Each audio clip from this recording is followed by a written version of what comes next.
যার মাধ্যমে আমি আপনারে ধনী বানাইয়া দিছি। বিশ্বনবীর কিন্তু টাকা পয়সা ছিল না, জানেন? ছাগল চড়াতো, কাউবয়।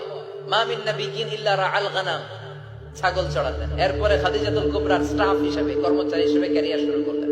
এরপর বিজনেস ম্যাগনেট হিসেবে শুরু করলেন।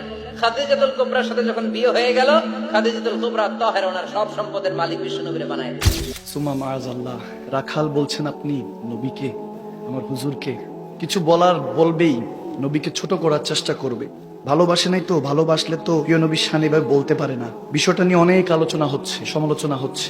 ঘেটে দেখলাম 5 বছর আগের কথা। আমি কাউকে ছোট করছি না, কখনো ছোট করার উদ্দেশ্য নাই। আমার চিন্তা হলো সব মুসলমান আমার নবীর উম্মত। আমার নবী যদি কবুল করে, আল্লাহ যদি ক্ষমা করে, আমি আপনি বলার কে? আওয়াজ দেন। সমালোচনা ঝড় নয়, আলোচনা করে সবকিছু সমাধান করতে হয়, ঠিক না? বললাম পাগলা চিনো নাই তো?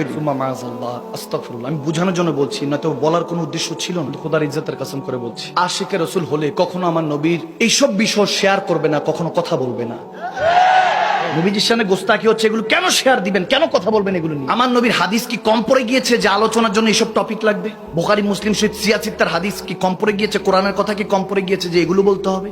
হ্যাঁ, বুঝানোর জন্য বলুন, কোনো সমস্যা নেই। আল্লাহ তাবারক ওয়া তাআলা কোরআনে পাকে বলে দিয়েছেন, ইয়া আইয়ুহাল্লাযীনা আমানু লা তাকুলু রাইনা ওয়া কুলু উনজুরনা। আমার আল্লাহ সাহাবাদের কি শিখাচ্ছেন? হে মুমিনরা, সাহাবা রাসূলুল্লাহ নবীকে ভালোবেসে মুমিন হয়ে গিয়েছেন। সুবহানাল্লাহ।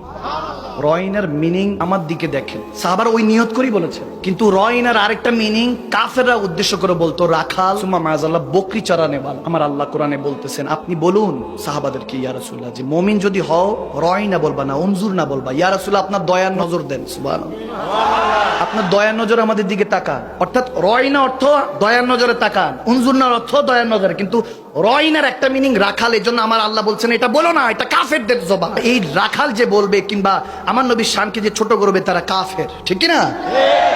যিনি বলেছেন উনি হয়তোবা বুঝানোর জন্য বলেছেন, উদ্দেশ্যমূলক ভাবে জীবন আমার নবীকে ছোট করে না, এটা আমার বিশ্বাস। কারণ মুসলমান যদি কলমা পড়ে থাকে, নবীকে কখনো ছোট করতে পারে?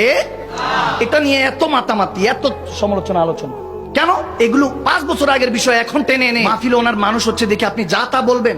আপনি ঠিকঠাক মতো আলোচনা করেন, খোদার কসম যদি 10 জনও বসে, এরাই পাক্কা ইমানদার হয়ে যাবে, নামাজি হয়ে যাবে, ঠিক না? আলোচনা এমন ভাবে করেন যাতে তারা ইমানদার হয়ে যায়, নবীর ভালোবাসা অন্তরে আসে। ইত্তাকিল্লাহ ফাত্তাকুল্লাহ মাস্তাতাতুম, রুদি আল্লাহকে জিসম দিয়ে ভয় করে, এভাবে আলোচনা করেন। বুঝি না, আমার মাথায় ঢুকে না যে আলোচনাগুলি কেমন জানি হয়ে গিয়েছে। এখন সব আলোচনা না, সব হল সমালোচনা। যখন কেউ এরকম বলে, তখন আমি বলি, তুমি বলতেছো আমার নবী বকরি চড়িয়েছেন, তুমি রাখাল দেখছো, কিন্তু আশিকের দিল তো দেখতেছে তিনি মা হালিমার বকরি চড়ান নাই, বরং বকরিরা আমার নবীর কাছে আশ্রয় পেয়েছে। সুবহানাল্লাহ। তুমি দেখছো মা খাদিজাতুল কুবরার কাছে আমার নবী চাকরি করেছে, না না, আমরা দেখছি যে মা খাদিজাকে সবাই কটাক্ষ করতো, ওনার অতীতকে নিয়ে হেঁটে তেনাকে অনেক সমালোচনা করতো। তেনাকে আমার নবী ভালোবেসে আপন করে নিয়ে মুমিনদের মা বানিয়ে দিয়েছেন। সুবহানাল্লাহ। তুমি দেখছো আমার নবী বকরি চড়াচ্ছেন, কিন্তু সুন্নি মুসলমানরা, আশিকে রাসূলরা, তারা দেখতেছেন যে না না, আমরা তো দেখতেছি তিনি হলেন সরদারে আম্বিয়া, যিনি মেরাজে যাওয়ার আগে 1,24,000 2,36,000 নবীদের ইমামতি করিয়েছেন। আল্লাহ, বুঝার মতো বুঝতে হয়, বুঝে দিলেই বুঝে যায়। সমালোচনার দরকার, বুঝলে সোজা, না বুঝলে বোঝা, ঠিক কিনা? বুঝলে আবু বকর, না বুঝলে আবু। কি করবেন, হেদায়েত তো সবার কিসমতে নেই। দেখান নাজরের চাই, দেখনে কো ইয়া মুহাম্মদ, यूं तो क्या देखा नहीं, एक से एक बढ़कर हंसी देखे मगर या मुस्तफा, आपसे बढ़कर हुस्न वाला इस आँख ने देखा ही नहीं। सुभान अल्लाह।